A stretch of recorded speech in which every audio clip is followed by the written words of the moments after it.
Picture this couple. He's an engineer making $68,000 a year. She's a nurse pulling in $64,000. Combined household income, $132,000. That puts them in the top 20% of American earners. By every metric, they should be winning.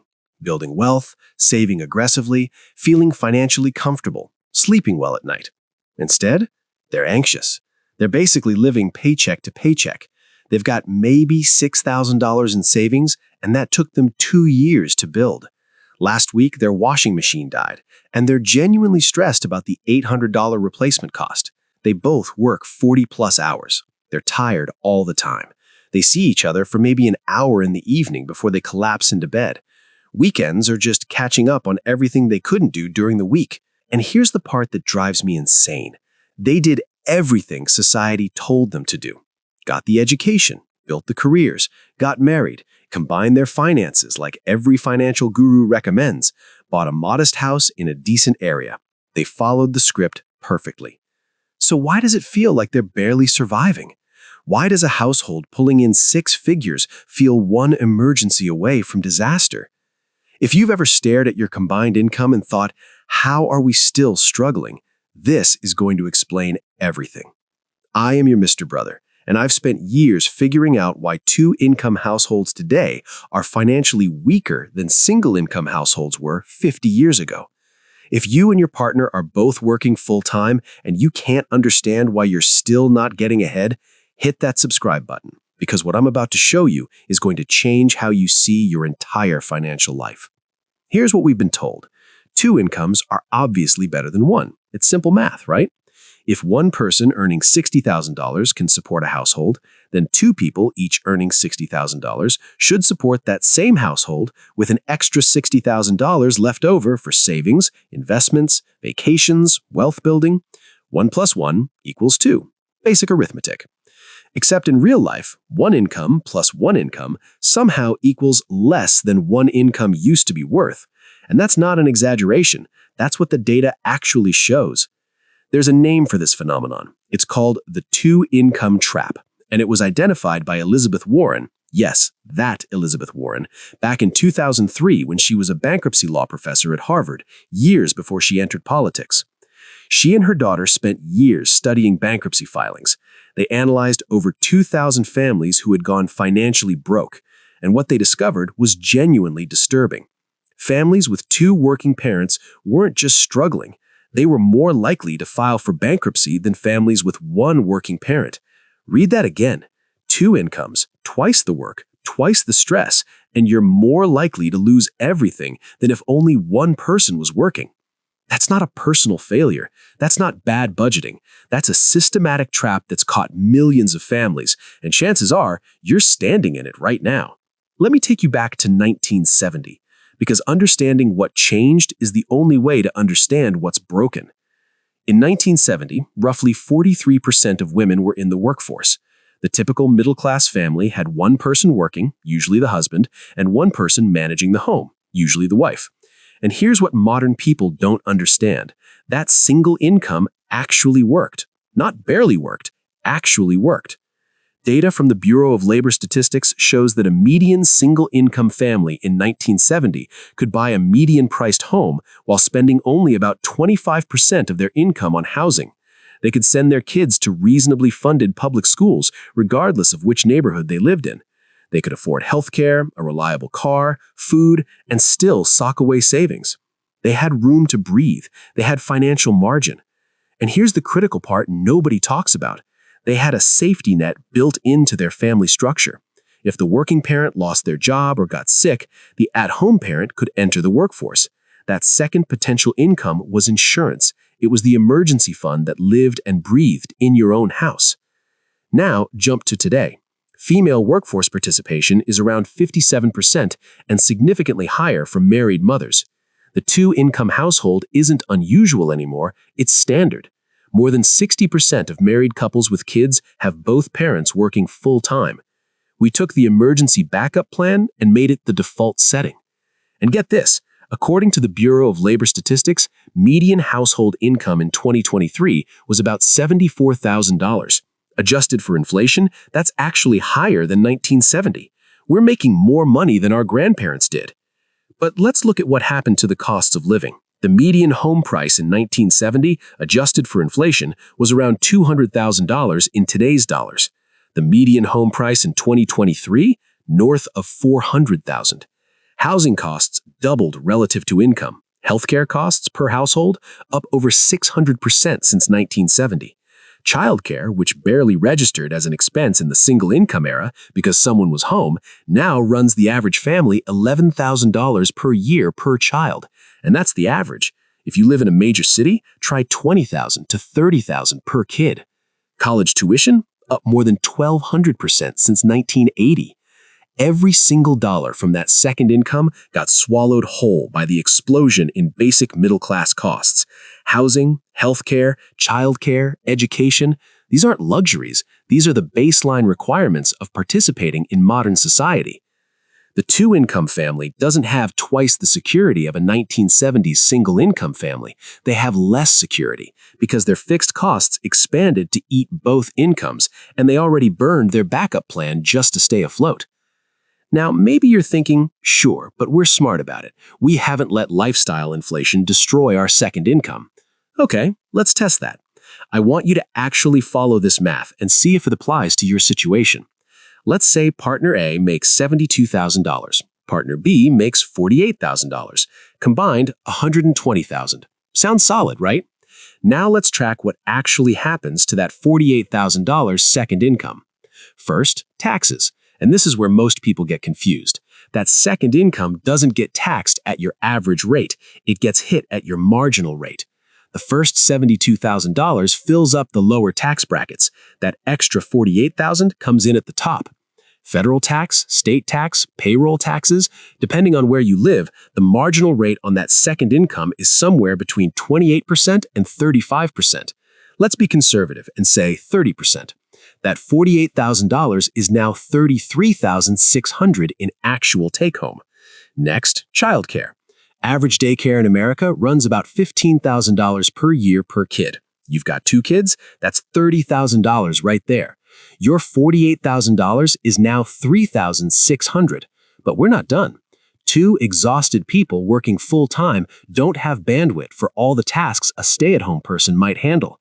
Research shows dual-income families spend dramatically more in what I call exhaustion expenses. You're not cooking from scratch 3 times a day. You're getting takeout. You're buying pre-made meals. You're hiring someone to clean because neither of you has energy left after work. You're paying for lawn service. You're outsourcing everything you can because time is the resource you don't have. Studies peg these convenience costs at $5,000 to $10,000 more per year than single-income households spend. Let's say $6,000. So that $48,000 second income, after taxes, childcare, commuting, and exhaustion expenses, it's contributing negative $9,400 to your household.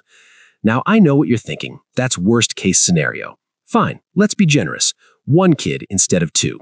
Childcare is $12,000 because you found a deal, lower commute costs because you live closer, only $4,000 extra inconvenience spending because you're disciplined about cooking. Now that $48,000 second income nets you about $10,000. $10,000 for an entire year of full-time work. That's about $40 per day. That's $5 per hour. Someone is spending 40-plus hours a week away from their family, missing their kids' childhood, sitting in traffic, and the household clears $5 an hour. You'd literally make more working part-time at Costco. But here's where the trap gets vicious. Even though that second income barely contributes anything after expenses, it doesn't feel that way. You see $120,000 on your tax return. You see that combined income when you're applying for a mortgage. The bank sees that $120,000 and says, approved, you can afford a $380,000 house. You qualify for these car loans. And you make life decisions based on that gross number. You buy the house in the good school district because the mortgage calculator says you can afford it with both incomes. You take on the car payments that 2 paychecks can service. You sign the kids up for the activities that 2 incomes can fund. Your fixed monthly expenses expand to require both incomes running at full capacity every single month. And now you're locked in. Neither partner can stop working. Can't go part-time, can't take a sabbatical, can't step back to care for a sick parent or a struggling child. Because your monthly bills require both paychecks every month forever. You've built a life structure that needs two incomes to function, even though one of those incomes contributes almost nothing after you account for the costs of earning it. This is exactly what Elizabeth Warren documented in her bankruptcy research. The single-income family from 1970 had flexibility built in. If the breadwinner got laid off, the at-home spouse could find work. It wasn't ideal, but it was possible. That was the buffer, the shock absorber, the safety net. Today's two-income family has already deployed that safety net. Both people are already working. Both incomes are already committed to fixed expenses. There is no backup plan to activate.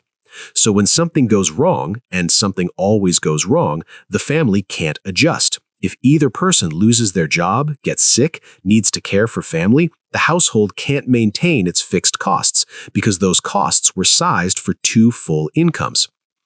This is why Warren's research showed two-income families were more likely to go bankrupt, not because they were irresponsible, because they had zero margin for error. They were running at 100% capacity with no reserves. A Federal Reserve study from 2019 found that 40% of American adults couldn't handle a $400 emergency without borrowing money or selling something. 40%. And a huge chunk of those people are dual-income households making good money on paper. They're not broke because they don't earn enough. They're broke because their expenses grew to consume every dollar, and they're one car repair away from crisis. And here's what makes this truly painful. The expenses that ate the second income weren't frivolous. They weren't boats and jewelry and Vegas trips. They were housing, childcare, healthcare, education. They were the non-negotiable costs of being middle class in modern America. Let me explain the mechanism that made this happen, because once you see it, it's obvious. It's a bidding war. In the single-income era, families bid on houses based on one income. When two-income families became normal, families suddenly had double the buying power competing for the same houses. What happens when everyone bidding has twice as much money? Prices double. If everyone has two incomes, then two incomes becomes the minimum requirement. You need two incomes just to buy what one income used to purchase. It's an arms race where everyone escalated their firepower and nobody actually won the war. The exact same thing happened with schools. School funding comes from property taxes, so good schools exist in expensive neighborhoods. Parents want good schools, so families use their dual incomes to outbid each other for houses in good school districts. This is what Warren calls the bidding war for educational opportunity. The cost of getting your kid into a decent public school went from a $200,000 house to a $400,000 house. You're not paying private school tuition, but you're paying tuition equivalent amounts in inflated housing costs. And once you're locked into that mortgage, you're locked into needing both incomes permanently. The trap closes, the lock clicks, you're stuck. So what are you supposed to do? You can't just quit. You need both incomes to pay the bills. And you're right, you do need both incomes to pay for the lifestyle you've built around both incomes. That's the trap. But here's the framework that breaks you out. Treat the second income like it's temporary even when it's not. Most families do the opposite. They assume both incomes are permanent and guaranteed. They build their entire life around that assumption. House that needs two incomes, cars that need two incomes, lifestyle that needs two incomes. Then they're trapped. The alternative is what I call the one-income foundation. You structure your non-negotiable expenses, mortgage, utilities, food, insurance, minimum debt payments, so they can be covered by one income alone. Not comfortably, not with room for luxuries, but survivably. The second income becomes optional. It goes to savings, investments, debt elimination, or yes, some lifestyle upgrades. But critically, you could lose it and still keep the house. You'd cut back, life would be tighter, but you wouldn't go bankrupt. You'd have margin, the thing modern families have lost. Here's what this looks like in practice. A couple makes $128,000 combined. Instead of buying the $400,000 house the bank pre-approves them for, they buy a $280,000 house. Instead of two car payments, they have one. They live in a neighborhood that's good but not prestigious, schools that are solid but not elite. They buy the life that one income, say $70,000, can sustain, and they invest the difference. That second income goes to building actual wealth. 6-month emergency fund first, max out retirement accounts next, then taxable investment accounts. Every dollar they invest is buying freedom. The freedom to have one partner step back if needed, the freedom to handle a health crisis, the freedom to take a career risk, the freedom to actually have choices. This requires short-term sacrifice. It means saying no to the nicer house. It means not upgrading when you get a raise. It means resisting social pressure to spend like everyone else in your income bracket. But here's what happens. Within 5 to 10 years, something shifts. The investments you made with that second income start generating their own returns. Compound interest kicks in, and suddenly you have what you thought 2 incomes would give you all along: actual financial security. You're not 2 paychecks from disaster. You're building real wealth. You can make decisions based on what's best for your family instead of what's necessary to make the bills. Let me leave you with this. The 2-income trap isn't about how much you earn. It's about flexibility. It's about margin. It's about having options. Our grandparents on 1 income had something we traded away: the ability to absorb a shock, the ability to change course, the ability to have one person step back without the whole structure collapsing. We traded that for bigger houses, nicer cars, the appearance of success. But appearance isn't wealth. Cash flow isn't security, and 2 incomes aren't better than 1 if they're both spent before they arrive. The families who actually build wealth are not necessarily the ones who earn the most. They're the ones who kept their fixed costs low relative to 1 income, who refused to let lifestyle expand to eat every dollar, who kept their backup plan in reserve instead of burning it just to keep up. You can't earn your way out of a trap you don't know you're in. Now you know. The question is what you're going to do about it. If this video changed how you see your finances, hit that like button and subscribe. I'll see you in the next one.